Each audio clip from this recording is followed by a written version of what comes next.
Happy lunch hour, gang. Okay, hopefully you've now kind of recovered from the food coma. Maybe taking a nap after your 4 o'clock in the morning shopping or something like that. Time to get back to reality. Okay.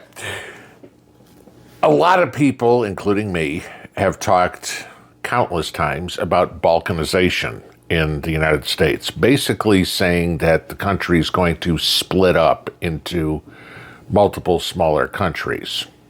Okay? Whether we like it or not, it's happening. Not in the way you really think, but it's happening. And it's very interesting. And fortunately for those of us on the right side of the fence, it's working to our advantage. Kind of like we figured it would anyway. Now, we'll start with the stupidity from the left side, and then I'll tell you what the reality is, which basically comes from the right side. There's a state senator in New York who the other day, her name is Liz Krueger. She's obviously a Democrat. She's from Manhattan, okay? This woman is completely clueless. She is a staunch progressive thing, the world's going to end because Donald Trump got elected, okay? She came up with the harebrained idea that, well, because all of the liberals in the United States can't move to Canada, why don't we secede some states and become part of Canada, a new southeastern province? Right, okay? It's stupid as it is. I really don't care if it happened, okay? But the funny part is her logic is completely screwy.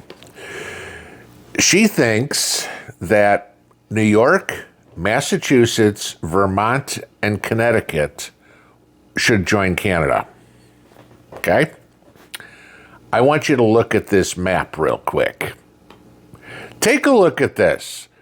By what she is saying, she would literally cut off New Hampshire and Maine from the rest of the United States altogether.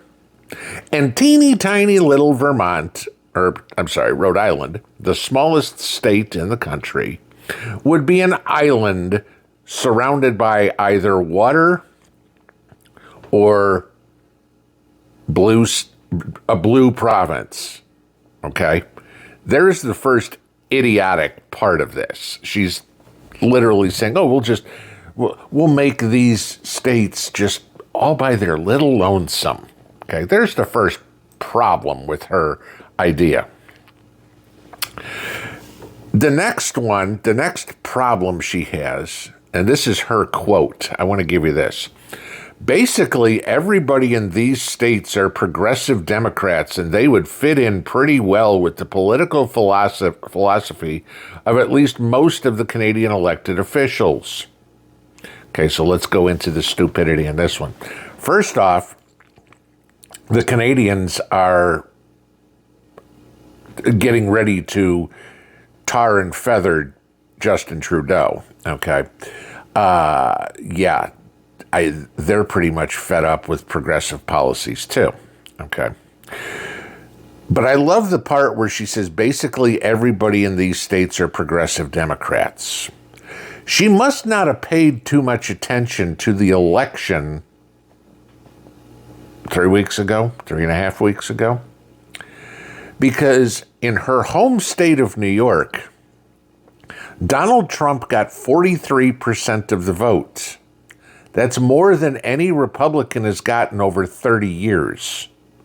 New York is slowly turning red. Not quickly, but 43% still ain't anywhere close to winning. But it's certainly not basically everybody in the state is progressive Democrats. Okay. So this is the stupidity. This is what the Democrats think.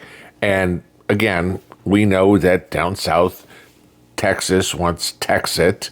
They want to secede from the United States and become their own country. Okay. That could actually work. I kind of laugh at this woman. I'm like, yeah, forgot about one little thing they're being the province all by yourself, what do you offer to the Canadians? Not a whole lot, okay? Unless they need a whole lot more headstones, all the granite or whatever, and, maybe they want some lobsters. That's pretty much all you can offer, right? Other than, gee, we'll be good little Democrats. We'll be good little liberals. Yeah, okay, whatever. So that's not going to happen. And, of course, we have a state senator who's a complete whack job. But out of New York, go figure. I mean, this is the state that elected AOC and Jerry Nadler and Chuck Schumer and Kirsten Gillibrand. And at one time, Hillary Clinton. We're not calling some of the people in New York exactly politically astute. Okay, just give me that. But where the Balkanization is going to happen, and this is where I say this is good for us. There was a report that came out this morning about the migration of Americans and where they are going and how many of them are going, okay? It was very interesting to take a look at where people are moving. And primarily, it's down south. The top 5 states: Florida number 1, Texas number 2, North Carolina number 3, South Carolina number 4, Georgia number 5. Tennessee was number 6, but okay, but still down south. So people are moving down south. And the report said 1%, said it was because of the weather. Okay. The rest said it was because of the high cost of living in other states, because of the high crime, because of the low quality of living. Big surprise. There's a lot better quality of living in red states than there is in blue states. Gee, there's less crime in red states than there are in blue states. Gee, the cost of living is less in red states than they are in blue states. Let's take a look at the 3 states that lost the most people. The aforementioned New York, California, and Illinois. Okay, after that, Hawaii was in there, Oregon, West Virginia, and I think Pennsylvania was the other one. But I mean, I think Pennsylvania lost 10,000 people. Okay, nothing like the over 100,000 that New York lost, the 70 some odd thousand that California lost. Okay, people are leaving the blue states and moving to red states. Now, first off, we could take a look at. Let's think about what happens in 2030. Okay, which is still 6 years away, 5 years away, but close enough. I mean, one more election and then we go to that. We'll get a new census, which means we'll have a new adjustment of representatives in the House and in electoral votes. Well, what we'll see again is New York losing representation because they have less people, losing electoral votes. Same with California, same with Illinois. Where are they going to go? Well, by this number, Florida, Texas, North Carolina, South Carolina, and Georgia, all red states, right? So the red states would pick up more congressmen and more electoral votes, which would make it, you'd think, a little easier for a conservative to win the White House and have control of the House, right? But of course, you always have to hear this of, oh, well, they're all liberals that are leaving and they're going to turn Georgia blue or turn, I hate to tell you this, but the 2 senators and Joe Biden won in 2020 by crooked ballots. That Georgia's not a blue state, guys. Okay, that was a complete cheat. South Carolina, North Carolina, Texas, Florida, solid red, no big deal. Okay. But so people say, gee, it's all going to be Democrats and they're going to flip the states. So I went and did a little comparison of how many people moved down to each state, because those numbers were given to me, and the margin of victory for Donald Trump. Okay. So let's hypothetically say that every single person that moved from wherever to Florida, Texas, North Carolina, South Carolina, Georgia were dyed-in-the-wool hardcore liberals. Okay? This is how well it would change. Trump won Florida by 1,427,000 votes. 372,000 people moved there.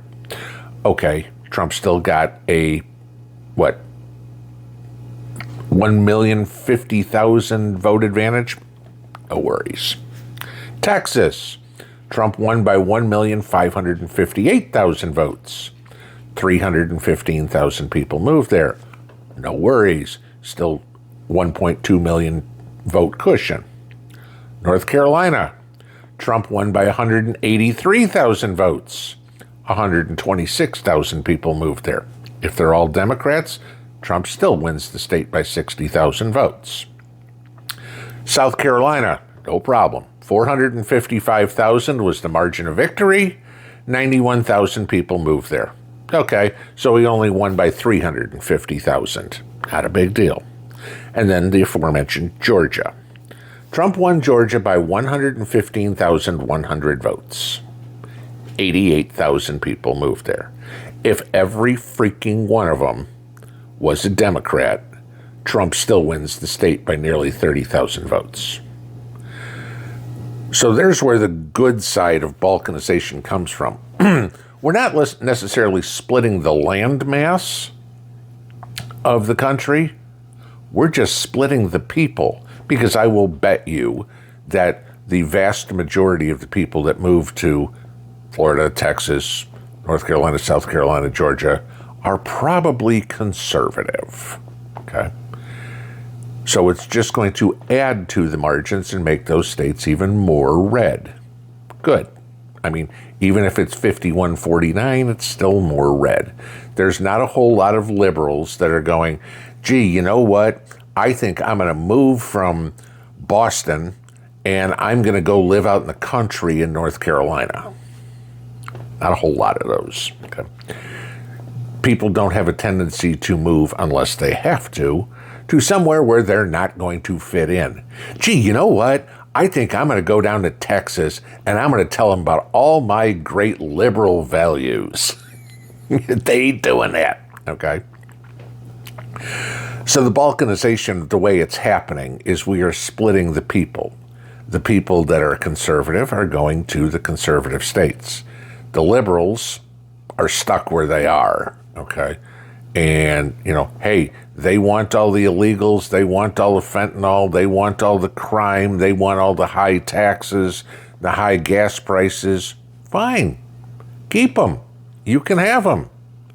But hey, maybe if you're lucky and your state senator is brilliant, maybe you'll be so lucky that you'll live in Canada soon.